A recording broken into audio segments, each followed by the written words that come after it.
Hello guys, আসসালামু আলাইকুম। আজকে আমি আপনাদের দেখাবো আমি সারাদিন কি কি করি। সকালে নাস্তা করে এখন চলে আসলাম হাঁড়ি ধুতে। বুঝছেন, দেখেন হাঁড়িতে কিছুটা কালি আর ছাই দিয়ে ডলে ডলে, তাই আমার সব কালি উঠে দিয়ে হবে। বুঝছেন কত কষ্ট। কালি উঠে কি ভাত বসাবা? হম। হ্যাঁ, তুমি তো এখন গ্যাসের চুলো কিনে দিবা না, তাই কি? গ্যাসের চুলা কিনে মানে দেবো না। গ্যাসের চুলো না, রাইস কুকার কিনে তো দিবা না, তাই কি? তো চুলা রাইস তো আছে। গ্যাসের চুলা আছে? আছে না? তা রাইস গ্যাস কুকারও তো ছিল, তা নষ্ট হয়ে গেছে, কারণ তুমি ছাড়ো না। আমার এত কষ্ট হয়। কত কষ্ট করে মাটির চুলায় রান্না করে যারা, তারাই জানে কত কষ্ট হয় ভাত রান্না করতে গেলে।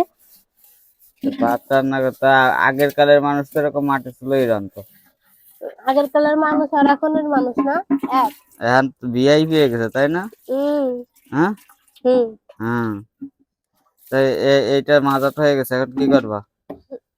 এখন এটা ভালো করে ধুতে আপনার ধুয়ে দেওয়া হাতের অবস্থা ধুয়ে কালি কালি। ধোয়ার পরে কি করবা? তারপরে একটু চাল দেবো। চাল দিবা? হম। তাহলে ধোয়া তো কমপ্লিট, চলো চাল দিতে যাই। এটা আমার চালও ধোয়া হয়ে গেছে। আমি এখন চালটা আরেক দিকে দিয়ে দেবো, বুঝছেন। চাল ধুইলা কোন সময়? চাল আমি নিচেরতেই ধুয়ে নিয়ে আসি, নিয়ে আসিনি। নিচের তো দিয়ে নিয়ে আসা। হম। এই যে দর্শক তো একটা জিনিস বুঝে গেল। কি বুঝে তুমি গেল? যে কইলা রাইস কুকার নাই, এই যে রাইস কুকার ডেক্সি পাইলো কই তাহলে? আমি তো কইছি রাইস কুকার নষ্ট হয়ে গেছে। রাইস কইছি না? কুকার নষ্ট হয়ে গেছে? হম। হ্যাঁ। নষ্ট হয়ে গেছে, তোমার তো কোচিতে কবে থেকে। দেখেন আমরা জাল দিই কি দিয়ে। কি দিয়ে জাল দিবা? পলিথিন দিয়ে। পলিথিন দিয়ে? হুম। পলিথিন দিয়ে জাল দিলে তো আরো ভালো হয়, তাড়াতাড়ি আগুন ধরে। হুম। অনেক আগুন হয়, এটা তো কেউ জানেই না যে পলিথিন দিয়ে জাল ধরানো হয়, পলিথিন দিয়ে রান্না করা যায়। বেশি পলিথিন লাগেও না, 5টা 6টা পলিথিন হলেই ভাত হয়ে যায়। দেখে সবাই দেখাও দিয়ে আজকে তুমি কিভাবে পলিথিন দিয়ে রান্না করো। হ্যাঁ। হুম। কি হলো, গ্যাস লাইট ধরে না? আর ভিজে না, এই কারণে ধরতে যাচ্ছে না। আহ আর কি হয় কও? যাও, আমি ধরাই দেবো। হুম। এই তো ধরে গেছে। কিন্তু এর একটা সাপ দেয়, এরকম দিতে গেলে আবার এই যে ফুটফুট পড়ে না, হ্যাঁ। হঠাৎ করে আসে দাঁতে একবার পড়ে, তাহলে তো একদম হাত যাবে তার। বুঝছো? হুম। এই যে তুমি তো পরিবেশের উপকার করতেছো, এই পলিথিন গুলো হলো যদি এক এক জায়গায় থাকতো, পলিথিন তো নষ্ট হতো না, এটা হুম। পরিবেশের ক্ষতি হতো না। কত ক্ষতি হতো কদিন। তুমি তো এই যে পুরাই পুরাই পরিবেশের উপকার করতেছো। হুম। হুম। এগুলো তো বাইরে ফেলাই দিলে পুষতে পুষতে তো 10 12 বছর লাগবেই। ওকে, আর থেকে পলিথিন কি পচে? তারপরে যেটুকু পচে সেটা সময় তো লাগবে, কত হুম। সময় লাগবে কও। তার থেকে এই যে আমি পুরাই ফেললাম, একদম ছাই হয়ে চলে গেলো। দেখো, ছাদে বসে কত সুন্দর বাতাসে রান্না রান্না করতেছো, তাই না? কত সুন্দর বাতাসে, আগুনের তাপে যায় একদম ইয়ে হয়ে, কত সুন্দর বাতাসে আসে। আগুনে তাপ আছে? না, তাপ নেই, তাপ না থাকতে ভাত এমনি এমনি হয় না, না। ভাত তো এমনি এমনি হয়, আগুনের তাপে হয়, হয়তো তোমার রূপের তাপে। তুমি হ্যাঁ, বসে বসে এই কি হ্যাঁ। আরো, তোমার তো তাই কোনো কাজ বাজ নেই, তাই না? তো দাও দাও তোমার এইটা। কি দেবো? ও যে ফুকনি? এই, এটা না। তা কোনটা? ওই যে। এইটা এইটা? উম তো তোমার এই যে ভাত রান্না করা শিখাইছো কোনটা, বাপের বাড়িতে না শ্বশুর বাড়ি এসে শিখছো? পলিথিন দিয়ে তো আমি তোমাকে বাড়ি এসে শিখেছি বাচ্চা। জীবনে কোনদিন দেখি না, আমি তো হাসতাম প্রথম, পলিথিন দিয়ে জাল ধরাবে কি এবারে তো দেখি পলিথিন দিয়েই ভালো হয় ধরতে। তো তুমি রান্না করা শিখেছো কি শ্বশুর বাড়ি এসে? তুমি এখনো তরকারি রান্না করতে পারিনি, তাই তো আম্মু পারে। আমি গুছাই গাছাই দিই, আমি হচ্ছে হেল্পার আর আম্মু হচ্ছে বাবুর্চি। বুঝছো? হুম। আমি ভাত রান্না করি আর আম্মু নিচে বসে বসে তরকারি রান্না করে। বুঝছো? আহ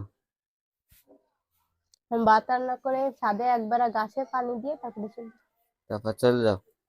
তো ভাত বসাও, জাল তো দেরি গেছে। যাই। যারা এখন দরকার নেই তো, হুম। দরকার নি। ওদিকে ভাত বসাই দিয়ে, বুঝছো, হ্যাঁ। এখন আমি গাছে পানি দিয়ে দেবো। গাছে পানি? ছাদে তো ভালোই বাগান হয়েছে, হ্যাঁ। হুম। হ্যাঁ। এগুলো। অনেক রকমের সবজি দেখো। হুম। কালকে বড় বড় উঠতে কত সুন্দর উঠতে হইলো, সব ছিঁড়ে নিয়ে গেছে, নষ্ট হয়ে গেছে। কিরা? হুম। কিরা চাচ্ছে? কালকে ছিঁড়ে নিয়ে বাজি করলাম না। ও খাইলে না? কালকে উঠতে পারছি কি ছাদের? হুম। হ্যাঁ। গাছের উঠতে উঠতে বাজে ছাদেন না। আমি অল্প অল্প পানি নিই বুঝছো, হুম। নিয়ে নিয়ে দিই। প্রতিদিন এইভাবে পানি দিয়ে দিয়ে রাখো? পানি না দিলে বাঁচে? হ্যাঁ। পানি না দিলে কি বাঁচে? হুম। তাই পানি দেওয়া শেষ হলে তারপর কি করবা? নিচে চলে যাবো ভাত হয়ে গেলে, হুম, ভাত নিয়ে। তারপর তোমার কাজ না শেষ? হুম, না আজকে একটু কাজ আছে, আজকে মাছ ধরতে হবে। হুম। আজকে মাছ মাছ। মাছ কুটতে হবে। ও আচ্ছা। আমি ফ্রিজ থেকে মাছ ভিজিয়ে রাখছিলাম বুঝছেন, শোল মাছ নিয়েছিল আম্মু, তা কুটা হইলো না, মানে অল্প নাড়ি বুড়ি ফেলায় তাই থেকে দিল। কুটতে অনেক কষ্ট হয়ে যায়, তাই এখন ডোলে ডোলে পরিষ্কার করবো বুঝছেন। দেখেন এর গায়ে কত ময়লা থাকে না, একদম ডোলে সাদা বানাতে হবে একদম। আর ছাদের উপরেই নিয়ে আসি, কারণ এই জায়গাটা ধার আছে, এই জায়গাটা ডালা দিলে খুশ করে উঠে যায় সব কিছু। তো এগুলো ধোয়ার পরে কি কাটতে হবে না? আর এভাবে সাইডে একটু ডলবেন বুঝছেন, সাইডে ডললে তাড়াতাড়ি পরিষ্কার হয়ে যাবে, একদম সাদা হয়ে যাবে এই যে। হ্যাঁ এগুলো কাটতে হবে না, তা কেটে রান্না করতে হবে। কিন্তু দুঃখের বিষয় কি জানেন, আমি শোল মাছই খাইনি। হুম। কিন্তু মাছের গন্ধ শুকতে পারি না ও কাছে, জন্য খারাপ লাগে, কিন্তু এখন তো খাতেই হবে।